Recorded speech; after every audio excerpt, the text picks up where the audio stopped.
হাজারো কষ্টের মাঝে নিজেকে ভালো রাখার চেষ্টা করি সেই ভগবান। আমি ঠাকুরের কাছে যেতে পারলে বা আমি আহ, মানে ঠাকুর আমাকে টান আমার করে দিয়েছে, আমি মন থেকে ভীষণ শান্তি পেয়েছি। আর আমি সামনে মায়ের দাঁড়িয়ে আমার একটা অদ্ভুত শান্তি। আর কি চাইবে নতুন করে, কারণ মা তো বুঝতে পারে যে সন্তানের ঠিক কি দরকার, কতটা দরকার। আগেও একবার এসেছি, কিন্তু এবার আবার এলাম। আর এর আগের বার আরো অনেকে ছিলাম, তখন তিনি আমাদেরকে মানে প্রসাদ দিয়ে যায়। তো আমরা তাকে জিজ্ঞাসা করি, তো একটা জানি মন থেকে মনে হচ্ছিল যে মা আমাদেরকে আশীর্বাদ দিল, বলতে চাইলো। হাতে আমি পুজো দিচ্ছি, তো দিদি আমাকে বললো যে আজকে একটুখানি ঠাকুরকে ফুল টুল দিয়ে তুই পুজো দিয়ে দে। তাই জন্য আমি ঠাকুর ঘরে চলে এসেছি। আর এদিকে দেখো ধূপ ধুনো সবকিছু দিয়ে আমি পুজো দিয়ে নিয়েছি। তারপর দেখো আমি রেডি হয়ে গেছি। কোথায় যাচ্ছি সেটা কিন্তু তোমরা টাইটেল আর থাম্বনেল দেখে খুব ভালো করে বুঝে গেছো। তো আমাকে কেমন লাগছে এই ড্রেসটা পরে তোমরা কিন্তু অবশ্যই আমাকে কমেন্টে জানিও। হাজারো কষ্টের মাঝে নিজেকে ভালো রাখার চেষ্টা করি। সেই ভালো থাকার থেকে বড় কারণ বা সব থেকে ভালো থাকার কারণ হচ্ছে গিয়ে আমার ভগবান।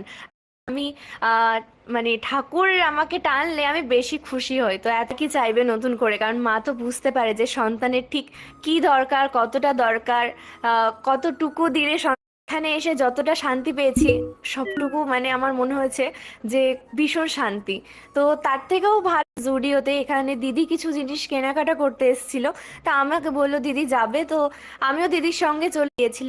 আর এখানে জুডিওতে আমি এর আগেও একবার এসেছি, কিন্তু তোমাদেরকে দেখিয়ে দিলাম আর টাটা বাই বাই করে দিলেও কিন্তু আমার ভিডিও এখানে শেষ হয়নি। এই প্রসাদরা যে তোমরা দেখতে পাচ্ছ সেই প্রসাদের গল্পই এবার আমি তোমাদেরকে শোনাবো। তোমাদের বলি, জানো তো, এই মন্দিরে গিয়ে পুজো দেওয়ার পর সত্যি বলছি, ভীষণ ভালো যেটা লেগেছে সেটা হচ্ছে গিয়ে আমি আর দিদি তখন বেরিয়ে আসছিলাম, তখন ওই মন্দিরে একজন থাকেন। তো তিনি হঠাৎ করে দিদিকে ডেকে বলে যে তোমরা কি ভোগের প্রসাদ নেবে? তখন দিদি বলে হ্যাঁ, নেব না কেন। তখন আমরা যতদূর জানতাম বা দিদি যতদূর বলেছে যে এখানে নাকি প্রসাদ কিনতে হয় বা এরকম কিছু আগে থেকে বলে রাখলে তবে প্রসাদ পাওয়া যায়। তো এখানে যেটা আমাদের সাথে ঘটেছে, হঠাৎ করে আমাদেরকে এরকম বলার পর আমরা যখন বলেছি যে হ্যাঁ হ্যাঁ নেব, তখন তিনি আমাদেরকে মানে প্রসাদ দিয়ে যায়। তো আমরা তাকে জিজ্ঞাসা করি যে কত টাকা কি দিতে হবে বা কিছু। তিনি তখন আমাদেরকে বলে যে কোনো টাকা লাগবে না, কিছু লাগবে না, তোমাদেরকে এমনিই প্রসাদটা দিলাম। সত্যি কথা বলতে কোথাও একটা জানি মন থেকে মনে হচ্ছিল যে মা আমাদেরকে আশীর্বাদ দিল, বলতে চাইলো যে চিন্তা করিস না, সব বাধা কেটে যাবে, সব বাধা কাটিয়ে ফেলবি। আমার এই প্রসাদরা তোরা খা বা তোরা এই প্রসাদরা গ্রহণ কর। তো যাই হোক, এত সুন্দর একটা জিনিস তোমাদের সঙ্গে শেয়ার করবো না সেটা ভাবতেই পারি না। তো